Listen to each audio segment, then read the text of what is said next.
కావలసినంత భక్తి ఉంది ప్రపంచంలో. ఏ గుడి చూసినా క్యూలు, సిస్టము, టిక్కెట్లు పెడితే కానీ దర్శనం కాదు. ఏ గుడికి వెళ్ళినా అష్టోత్తరం టికెట్ కూడా దొరకదు మనకు. అది ఎన్నాళ్ళో తపస్సు చెయ్యాలి. భక్తి అలా పెరిగింది భక్తి అనుకుంటూ. కానీ భక్తి కంటే భక్తిని పోషించేది ధర్మం. ధర్మం లేకుండా భక్తి ఉంటే గొప్పవాడవుతాడా? చిన్న మాట చెప్పి వదిలేస్తా. మహాధర్మాత్ముడు, భారతం ఎగ్జాంపుల్ దీనికి. ధర్మరాజు అరణ్యానికి వెళ్ళాడు, జూదంలో ఓడిపోయి. శ్రీకృష్ణస్వామి వారు వచ్చి పలకరించడానికి వచ్చారు. ఒక్క మాట అడిగారు, బావగారు నేనప్పుడు ద్వారకలో ఉంటే నీకు ఈ బాధ ఉండేది కాదు కదా అన్నారు. అంటే ద్వారకలో లేడు, ఎక్కడో యుద్ధానికి వెళ్ళాడు, ఏదో ఎంగేజ్మెంట్లో ఉన్నాడు, అందుకని రాలేదనుకుంటారు. కాదు కాదు, నవద్వారపురి. ద్వారక అంటే శరీరం. నీ మనస్సులో నేను నీకు స్ఫురించి ఉంటే నీకు ఈ బాధ ఉండేది కాదు. జూదం ఆడావు, తమ్ముల్ని ఓడావు, రాజ్యం ఓడావు, సంపద ఓడావు, సర్వము ఓడావు, కానీ నీ మనస్సులో కృష్ణ, అచ్యుత, గోవింద, గోపీజన వల్లభ రాలే. అసలు స్పృహే రాలే. సభాపర్వంలో కృష్ణుడి మాటే ఎత్తుకోలే, ఏమీ స్మరించలే. ధర్మం ధర్మం ధర్మం ధర్మంగా ఉన్నాడు.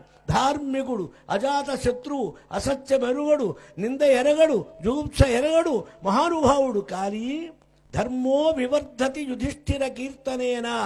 ధర్మరాజును కీర్తిస్తే చాలు మనకు ధర్మం కలుగుతుందన్నారు భారత ఫలశ్రుతిలో. అటువంటి ధర్మరాజు పరమాత్మను స్మరించకపోవటం వల్ల ఇబ్బంది వచ్చింది. ఇదే చూడండి ధర్మం. ఆయన భార్య ద్రౌపది పరమధర్మ స్వరూపురాలు. ఆయనకు ఆమెకు వస్త్రాలు ఇచ్చాడు. ఎవరిచ్చారు? కృష్ణుడు ఇచ్చాడంట. భగవంతుడు ఎవరికి ఏమీ ఇవ్వడు. మీరు చేసుకున్నది మీరు తీసుకుంటారు. మీకు ఆయన ఏదో ఇస్తాడనేది చాలా భ్రమ. ఎవరికి ఇవ్వడు.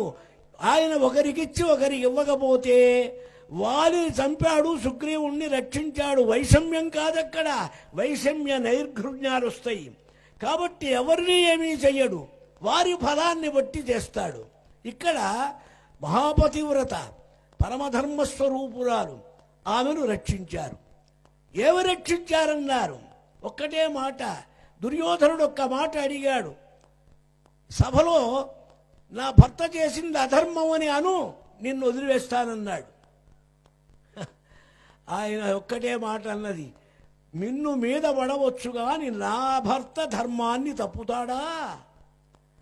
అనుపమ దైవయోగ హతుడయ్యు నవశ్యము ధర్మ సంపదం తనరుణ గాని ధర్మజుడు ధర్మము దప్పునే. తిక్కన గారి పద్యం. దైవయోగ హతుడు కావచ్చు. దైవం అంటే పురాతన ప్రారంధ కర్మం. ఆ కర్మ యొక్క బలం వల్ల ఒకవేళ ఇబ్బందులు గడవచ్చు, సంకటాలు పడవచ్చు, కానీ ధర్మాన్ని తప్పుతాడా? పరమధర్మాత్ముడు నా నాథుడని చెప్పింది. ఇది పరమధర్మం ఆమెలో. మామూలుగా ఏమనాలా? ఇవాళ్లే కాదండి, కాపరాడికి వచ్చినప్పుడు నా ప్రాణం అట్టగే తీస్తున్నాడు వీడు, జూదం ఆడుతాడు, ప్యాక్ ఆడుతాడు, కలుపుకెళ్తాడు, మనకి ఇంటికి రాడు, తాగుతాడు, ఏదో అంటాడు. వాడి మీద బండెడు చెప్పాలి భార్య. కొంచెం కాటైతే భార్య భర్తను ఎన్ని చెప్పాలో చెప్పొచ్చు. అనుపమ దైవయోగహతుడయ్యు అవశ్యము ధర్మ సంపదంతనరుణ గాని. తన్ను పందెంలో పెట్టి జూదంలో ఓడించిన భర్తల గురించి ఇచ్చిన సర్టిఫికెట్ ఇది. ఇది పరమధర్మం. ఈ ధర్మం ఆమె దగ్గర ఉన్నది. ఆ ధర్మం ఉంటే, అందుకనే ఆ ఘట్టంలోనే అన్నారు, వస్త్రాలు ఎలా వచ్చినాయి? కృష్ణుడు ఇవ్వలే. ధర్మ వస్త్రరూపేణ ప్రావృణోత్తాం.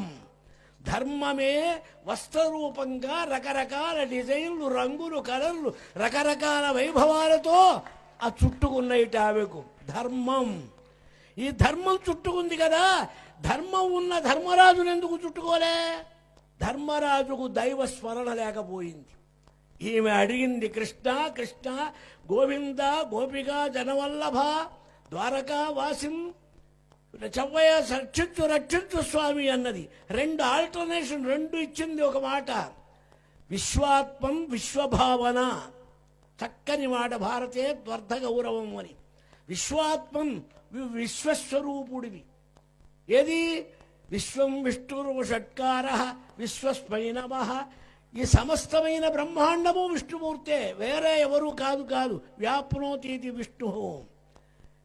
నీవు సర్వస్వరూపుడవు గనక వస్త్రాలైనా ఇప్పించు. లేదు విశ్వభావన, విశ్వం భావయతీతి విశ్వభావన. ఈ దుర్మార్గుడైన దుశ్శాసనాదులకు దుర్బుద్ధి మరలి సద్బుద్ధి అయినా కల్పించు. సద్బుద్ధి కల్పించడం నా చేతిలోది కాదు, నా చేతిలో ఉన్నది నీ ధర్మము యొక్క ప్రభావం. వస్త్రాలు ఇచ్చా ఉన్నారు కనుక ఎందుకు చెప్పొచ్చానంటే, ఇది ఎంత భారతం చెప్పడానికి కాదు, ఇక్కడ ముఖ్యమైన మాట ధర్మం ఉండాలి. ధర్మం ఉంటేనే రక్షింపబడతాడు. ధర్మో రక్షతి రక్షిత నజాతు కామాన్ న భయాన్ న లోభాత్ ధర్మం జహ్యా జీవితస్యాపి హేతో. ధర్మాన్నెప్పుడు వదలనన్నారు శ్రీకృష్ణస్వామి. యతో ధర్మ తతః కృష్ణ.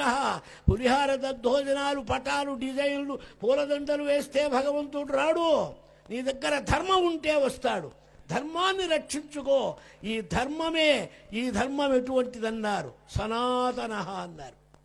ఈ ధర్మం ఏమండి? మీ ధర్మం మీది, మా